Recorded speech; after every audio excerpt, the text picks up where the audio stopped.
یہ سارا وہ مکسچر سا بنا کے اس کو جو ہے نا ایک محلول کی شکل میں جو ہے نا وہ بنا کے تو یہ لوگ جو ہیں دھوکہ دہی کے ذریعے سے لوگوں تک مہیا کرتے ہیں۔ اسی وجہ سے ہم ان کو غذائی دہشت گرد کہتے ہیں کہ یہ غذا کے ذریعے سے دھوکہ دہی کرتے ہوئے لوگوں تک بیماریاں پہنچا رہے بالکل۔ ہیں۔ وہ روزانہ کی صورت میں ایک سلو پوائزن جو ہے وہ بیچ رہا تھا، تو ایسے شخص کو تو بالکل بھی جو ہے وہ معاف نہیں کرنا چاہیے۔ ہر طرح کی ملاوٹ کو ہم ایک نان بیلیبل اوفینس کے طور پر ٹریٹ کر رہے ہیں۔ تو اس کا مطلب یہ ہے کہ انشاءاللہ جب سخت سزائیں ملیں گی، بیل نہیں ملے گی، تو مزید اس ملاوٹ مافیا کا رستہ رکے گا اور انشاءاللہ جو عوام ہیں ان کو بہتر جو اور معیاری جو غذائیں ہیں وہ میسر آئیں گی۔ تو بہت سے لوگ حویلیوں کے اندر، گلی محلوں کے اندر، رہائشی علاقوں کے اندر اس کی چربی کو پگھلا کے اس سے جو ہے نا وہ گھی وغیرہ تیار کر لیتے ہیں۔ تو اچھا، ابھی ہم بات کر رہے تھے کہ دودھ میں ملاوٹ کی جاتی ہے۔ اب تو عاصم صاحب کیمیکل دودھ بنایا جا رہا ہے۔ یہ کیمیکل دودھ تو انتہائی خطرناک ہے اور اس کی کنزمپشن چھوٹے بچوں میں زیادہ ہوتی ہے۔ نومولود بچے بعض اوقات مائیں ان کو مدر فیڈ کی بجائے یہی دودھ پلا رہی ہوتی ہیں، ڈبے کا افورڈ نہیں کر پاتے، یہی دودھ استعمال ہو رہا ہے۔ تو یہ ایک تو ہمیں یہ بتائیں، دیکھنے والوں کو بھی سمجھائیں کہ یہ کیمیکل دودھ کیا ہوتا ہے، کیسے بنتا ہے اور اس کی پہچان کیسے ہو۔ لیٹ سپوز ادارے کی نظر سے نہیں یہ گزر پایا اور وہ گھر تک پہنچ جائے تو گھر والے کیسے تعین کریں اس کا؟ دیکھیں یہ بہت اہم کویسچن ہے اور دودھ آپ کو پتہ ہے کہ یہ اللہ تعالیٰ کا نور ہے اور اس کے اندر پروٹین بھی ہے، کیلشیم بھی ہے جی۔ اور یہ مکمل غذا کے قریب ہے۔ اور جو جعلی دودھ ہے وہ کیا ہوتا ہے کہ لوگ خشک دودھ لیتے ہیں جو اکثر اوقات سمگلنگ کے ذریعے سے آتا ہے ٹھیک۔ اور اس کے ساتھ یہ ویجیٹیبل فیٹ جو ہے 2 یا 3 طرح کی ویجیٹیبل فیٹ جو ہے وہ ملاتے ہیں۔ اس کو مختلف اس کے اندر کیمیکلز جس میں ہائیڈروجن پر آکسائڈ ہے، جس میں یوریا ہے، جس میں فارمالین ہے، جس میں جی ایم ایس ہے، جس میں سی ایم سی ہے، یہ ملا کے تو اس کو ایک خاص شکل جو ہے وہ دے کے بعض اوقات تھوڑی سی شوگر اس میں ایڈ کر لیں گے یا کوئی اور اچھا۔ پریزرویٹو ایڈ کر لیں گے یا سالٹ جو ہے وہ ایڈ کر لیں گے۔ تو یہ سارا وہ مکسچر سا بنا کے اس کو جو ہے نا ایک محلول کی شکل میں جو ہے نا وہ بنا کے تو یہ لوگ جو ہیں دھوکہ دہی کے ذریعے سے لوگوں تک مہیا کرتے ہیں۔ اسی وجہ سے ہم ان کو غذائی دہشت گرد کہتے ہیں کہ یہ غذا کے ذریعے سے دھوکہ دہی کرتے ہوئے لوگوں تک بیماریاں پہنچا رہے بالکل ہیں۔ ایسا ہی ہے۔ جو میں نے آپ کو کیمیکل کمپوزیشن اس کی بتائی ہے، جی۔ اس کی وجہ سے کیا ہوگا؟ جو آپ نے اس کے اندر فیٹ شامل کی ہے یعنی کہ نباتاتی فیٹ اس کے اندر جو آپ نے ایڈ کی ہے، اس کی وجہ سے ہارٹ افیکٹ ہوگا۔ جو اوہو۔ کیمیکلز ہیں ان کی وجہ سے آپ کے کڈنیز افیکٹ ہوں گے، لیور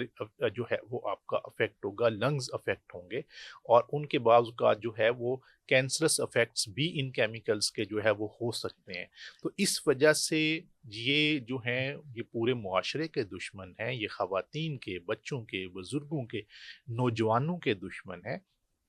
اس وجہ سے میں کہتا ہوں کہ ان کو سخت سے سخت سزائیں ملنی چاہیے، کیونکہ دیکھیں کرائم اگینسٹ سوسائٹی کی جو ایک پوری کیا کہہ سکتے ہیں کہ اس کا پورا اورینٹیشن ہی ڈیفرنٹ ہے۔ Crime against individual is a crime against one in person. Two person یا 2 into persons، لیکن جس نے وہ 1 لاکھ لیٹر دودھ ڈیلی بنا کے جعلی جو دے رہا تھا، اس کا مطلب یہ ہے کہ روزانہ کی بنیاد کے اوپر کم از کم وہ 10 لاکھ لوگ تو اس کو کنزیوم کرتے ہوں گے کسی نہ کسی صورت کے اندر۔ تو وہ روزانہ کی صورت میں ایک سلو پوائزن جو ہے وہ بیچ رہا تھا، تو ایسے شخص کو تو بالکل بھی جو ہے وہ معاف نہیں کرنا چاہیے۔ کورٹس کو بھی پتہ ہونا چاہیے کہ یہ بندہ سلو پوائزننگ کر رہا ہے، یہ کیمیکلز جو ہے وہ لوگوں کو پلا رہا ہے، یہ لوگوں کی زندگی کے ساتھ جو ہے وہ کھیل رہا ہے اور اسی وجہ سے تو حدیث پاک میں کہا گیا ہے کہ جس نے ملاوٹ کی وہ ہم میں سے نہیں ہے۔ وہ نہیں ہے اس کا مطلب کیا ہے؟ اس کا مطلب یہ ہے کہ وہ سوسائٹی کے اگینسٹ جو ہے وہ کرائم کر رہا ہے، اس وجہ سے اس کو ٹالریٹ نہیں کرنا، اس کو جو ایک سخت سے سخت سزا دی جاتی ہے وہ دینی چاہیے۔ آپ کے ادارے کی طرف سے کن سزاؤں کا تعین کیا گیا اس کے لیے؟ دیکھیے ہمارا جو فوڈ اتھارٹی ایکٹ ہے، پنجاب فوڈ اتھارٹی ایکٹ 2011، اس کے مطابق 7 سال تک سزائیں ہیں، 10 سال تک سزائیں بھی ہیں، لیکن اس میں کچھ بیل کے جو ہے نا وہ سیکشن موجود ہیں کہ بیل بھی مل جاتی ہے۔ ابھی ہم اس ایکٹ کے اندر ترامیم لے کے آ رہے ہیں، ملاوٹ کی سزا جو ہے وہ 14 سال تک کر رہے ہیں، اور ہر طرح کی ملاوٹ کو ہم ایک نان بیلیبل اوفینس کے طور پر ٹریٹ کر رہے ہیں۔ تو اس کا مطلب یہ ہے کہ انشاءاللہ جب سخت سزائیں ملیں گی، بیل نہیں ملے گی، تو مزید اس ملاوٹ مافیا کا رستہ رکے گا، اور انشاءاللہ جو عوام ہیں ان کو بہتر جو اور معیاری جو غذائیں ہیں وہ میسر آئیں گی۔ ایک اور ایسی چیز جو روزانہ ہمارے کھانے میں استعمال ہوتی ہے وہ ہے گھی، کوکنگ آئل۔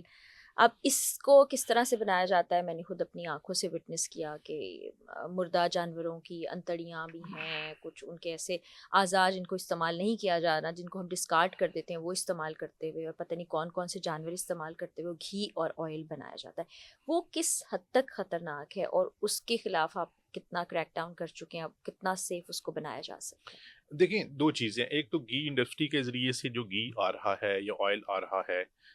اس میں ہائی اینڈ انڈسٹری بھی ہے، میڈیم جی لیول کی انڈسٹری بھی ہے، وہاں پہ تو نارملی جو ہے وہ سیف پریکٹسز ہوتی ہیں، بہت زیادہ سیریس نوعیت کے ایشوز نہیں ہوتے، جی لیکن دس ڈزنٹ مین ہماری 3 سال میں 3 دفعہ جو ہے وہ گھی کی کیمپین چلتی ہے، پوری انڈسٹری کی ہم سیمپلنگ کرتے ہیں، رینڈم سیمپلنگ کرتے ہیں، اور جہاں پہ بھی ایشو ہوتا ہے اس کے مطابق ایکشن لیتے ہیں۔ اگر ہم بڑی سے بڑی انڈسٹری کو بند کرنا پڑتا ہے تو وہ ہم کرتے ہیں، نمبر 1۔ نمبر 2، اس پہ جو مین ایشو آتا ہے وہ یہ ہے کہ اسپیشلی جب بڑی عید کا ٹائم آتا ہے تو اس میں بہت سے لوگ، کیونکہ جانوروں کی چربی وغیرہ جو ہے وہ جی بہت وافر مقدار میں موجود ہوتی ہے، تو بہت سے لوگ حویلیوں کے اندر، گلی محلوں کے اندر، رہائشی علاقوں کے اندر اس کی چربی کو پگھلا کے اس سے جو ہے نا وہ گھی وغیرہ تیار کر لیتے ہیں، تو ان کے خلاف ہمارا جو ہے وہ کریک ڈاؤن چلتا رہتا ہے، اور اس میں لائف سٹاک کے ساتھ مل کر پچھلے سال میں بھی ہم نے تقریباً کافی بڑے جو ہے وہ کریک ڈاؤنس اس حوالے سے کیے، اور اس انڈسٹری کو جو اس طرح سے کام کرنے والے ہیں ان کے اوپر ہم ایف آئی آر بھی دیتے ہیں، ان کی وہ پریمیسز کو بند بھی کرتے ہیں۔ ٹھیک ہے۔ اچھا عاصم صاحب، پھر ایک اور مسئلہ، کیونکہ خاتون خانہ ہونے کے ناطے میں کچن میں کام بھی کرتی ہوں، صحافی ہونے کے ناطے یہاں سوال بھی کرتی ہوں، اور اس سے پہلے انویسٹیگیٹو جرنلزم جب میں کر رہی تھی تو میں نے خود جا کے دیکھا کہ کیا ہو رہا ہے۔ مسالوں میں بہت زیادہ ملاوٹ ہوتی ہے، چاہے وہ نمک ہو، چاہے وہ سرخ مرچ ہو، چاہے وہ سوکھے دھنیے کا پاؤڈر ہو، مطلب یو نیم اٹ، اور وہاں پر آپ کو ملاوٹ مل جائے گی۔ جس طرح کی، یعنی پتھر پیس کے ڈال رہے ہیں، کوئی گھاس پھوس کو رنگ کر کے اس میں ملاوٹ کریں، یہ اتنا خطرناک ہے، مجھ سے زیادہ آپ سمجھتے ہیں اس سے کیا کیا کمپلیکیشنز ہو سکتی ہیں، اور یہ جو مافیا اس کے خلاف آپ کیا کیا سزائیں سامنے لاتے ہیں اور کیا ان کو سزائیں ملتی ہیں؟ دیکھیں اسپائسیز کے حوالے سے 2 ایشوز پائے جاتے ہیں میجر۔ ایک تو یہ ایشو ہے کہ جو بڑے بڑے برانڈز ہیں ان کی کاؤنٹر فیٹ پروڈکٹ جو ہے وہ بنائی جاتی ہیں، یہ بہت بڑا ایشو ہے۔ ہم نے اس طرح کے 3-4 بڑے ریڈز میں نے خود کیے، رنگ محل کے ایریا میں 2 بڑے ریڈز تھے جو میں نے کیے، اسی طرح شالمی کے ایریا کے جی اندر جو ہے ایک ریڈ کیا گیا، نسبت روڈ یہ بھی اندرونی جی شہر کا جی جی علاقہ جی ہے، وہاں پہ بھی ایک گھر کے اندر بہت بڑا یونٹ لگا ہوا تھا جس میں بڑے بڑے برانڈز کے مسالہ جات جو ہے وہ بنائے جا رہے تھے، تو یہ مس برانڈنگ اس میں ایک ایشو۔ دوسرا یہ ہے کہ اڈلٹریشن کیا لوگ کرتے ہیں کہ وہ مختلف قسم کی اس کے اندر جو ہے وہ ایکسٹرینیس سبسٹانسز جو ہے وہ شامل کر کے، جیسے برادہ ہے، ہوں جیسے اس طرح کی جو ہیں جو کم قیمت چیزیں ہوتی ہیں وہ شامل بھی کر کے تو اس کو مارکیٹ کے اندر جو ہے وہ پرووائڈ کر دیتے ہیں، تو یہ دونوں طرح سے اسپائسیز کے اندر اڈلٹریشن جو ہے وہ ہوتی ہے، تو ہم بالکل بھی اس سے جو ہے وہ ایک طرح سے قطع نظر نہیں اختیار کیے ہوئے، بلکہ ہم اس کے اوپر ہماری ویجیلنس کی ٹیمز جو ہیں وہ بھی متحرک رہتی ہیں، ہماری آپریشنز کی ٹیمز بھی جو ہے وہ اس کی جانچ پڑتال کرتی رہتی ہیں، اور پچھلے سال میں بھی ہم نے تقریباً 2.5 لاکھ کلو گرام کے قریب اس طرح کے جو مضر صحت مسالہ جات تھے، جو کہ ایک تو مس برانڈنگ والے اور دوسرے جو ہے اڈلٹریشن والے، ان کو ہم نے تلف کیا، اور اس کو ہم نے جو 5 موسٹ اڈلٹریشن والے بزنسز ہیں اس کے اندر بھی شامل کیا ہوا ہے اسپائسیز مثالوں کو، والا۔ مثالوں والوں کو، اور ہم یہی کہتے ہیں کہ جو بھی مسالہ آپ نے کرنا ہے اس کی پیکنگ اور اس کی ٹریسیبلٹی ہونی چاہیے، تاکہ ہمیں پتہ چلے کہ یہ مسالہ کہاں سے آیا ہے، تاکہ ہم اس پوائنٹ کو، اس فوڈ پوائنٹ کو ویریفائی کر سکیں۔